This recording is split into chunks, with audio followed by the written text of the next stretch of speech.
everyone, this is Heather. Thank you so much for joining me. Today I've got a card tutorial for you. We're going to be making this pretty floral card using a brand new stamp set from Stampin' Up. It's called Beautiful Friendship.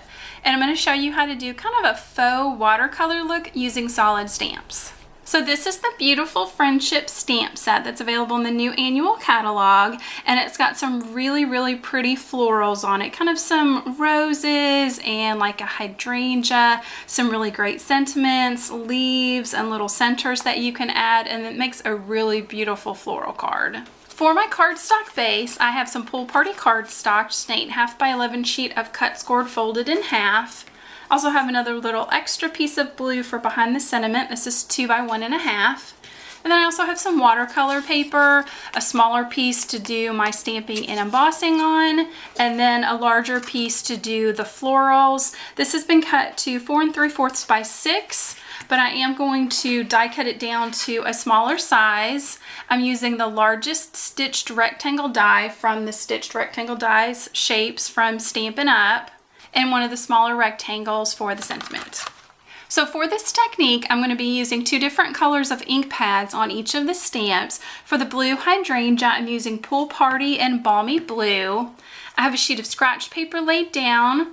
I have a paper towel and my watercolor paper and a sponge dauber. So the first thing I'm going to do is completely ink up the stamp with the Pool Party ink. So I'm always going to be starting off using the lighter color ink and then adding the darker color. So one other cool thing about these stamps, these are what Stampin' Up calls distinctive style stamps, and they have a little bit of texture in them, so they already kind of give a dual tone, which is really great. So now I'm going to use my sponge dauber and the Balmy Blue. I'm going to pick up some of that ink and I'm just going to sponge it in a few areas, and that will just help add a little bit more depth and some additional color. You can add as much or as little as you would like. Now I'm going to move my stamp over to my paper towel. I have a spray bottle just filled with water, and I'm going to hold it up pretty high and give just a couple of light spritzes of water. It doesn't need to be a lot. I'm going to bring my watercolor paper over. In the lower left hand corner, I'm going to stamp out the hydrangea.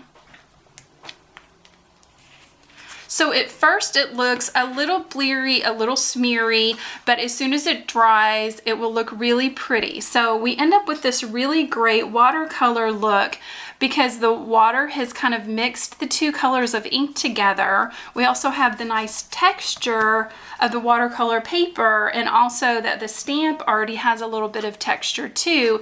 It gives that really nice extra dimension. You do want to give it just a couple of seconds to dry in between all your stamping, just so you don't smear your work.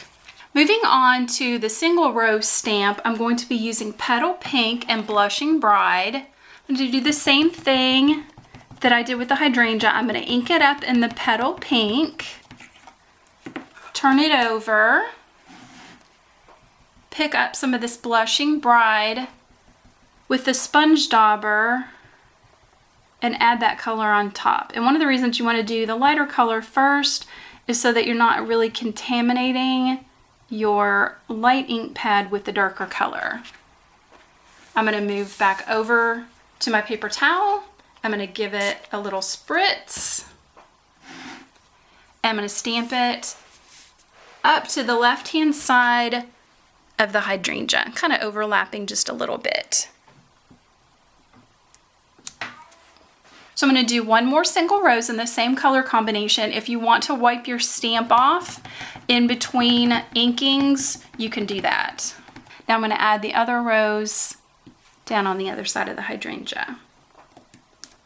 Now for the double rose, I'm going to be taking just the stem of the flower and tapping it onto some Pear Pizzazz green ink. Just going to pick that up. I'm going to go back to my Petal Pink and ink up just the flowers. I'm going to turn this over. I'm going to go back to the Blushing Bride and add that darker pink, especially down close to where the pink and the green meet. I'm going to pull over my paper towel, give it a little spritz, stamp it down in the lower corner here. And I've already done the same up here to the left. For the leaves, I'm starting off with the base of Faux Saffron and then going back to the Pear Pizzazz. So I'm just going to ink it up with the Faux Saffron and daub on green, because a lot of leaves have kind of a yellow undertone to them. I'm going to spritz it. I'm going to stamp it in between the rose and the hydrangea. And I'm going to add a couple more leaves around the hydrangea. So after adding those double leaves, there's also kind of a triple leaf. I'm going to do the same thing. Faux Saffron, add my Pear Pizzazz ink, give it a little spritz, and add that in between those two flowers there. Here's what my finished florals look like. I think it's really pretty. I love the texture and the dimension and how it kind of gives that soft watercolor look. And this is so versatile. You could fill up a background, do a border, or like I've done where you just have it in the corner. On a smaller piece of the watercolor paper, I'm just using clear Versamark ink, and I'm stamping out the birthdays are the best days sentiment stamp. I'm going to leave enough room that I can place the die cut around it. I've grabbed my embossing tray and some gold embossing powder. I'm just going to tap off the excess, and I'm just going to use my heat tool and heat my embossing powder. With my sentiment embossed, I'm ready to die cut.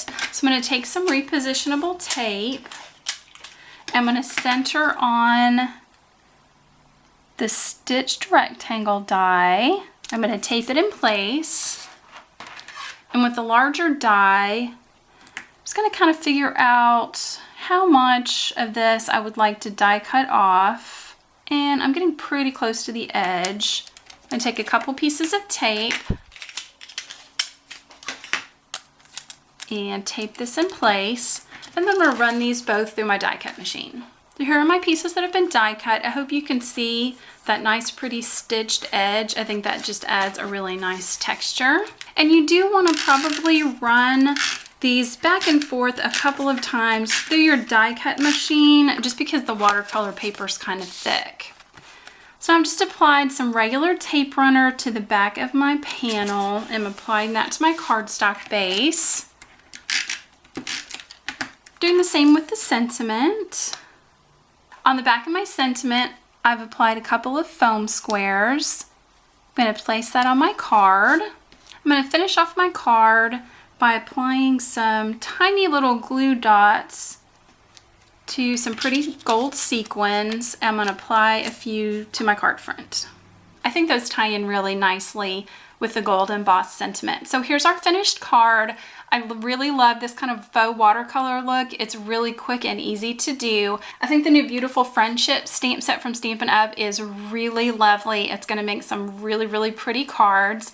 I hope you enjoyed this card tutorial. If you did, please give it a thumbs up. Check out my channel and consider subscribing. I have lots of other card tutorials and product reviews for you, and I hope you have a beautiful day. This is Heather. Bye.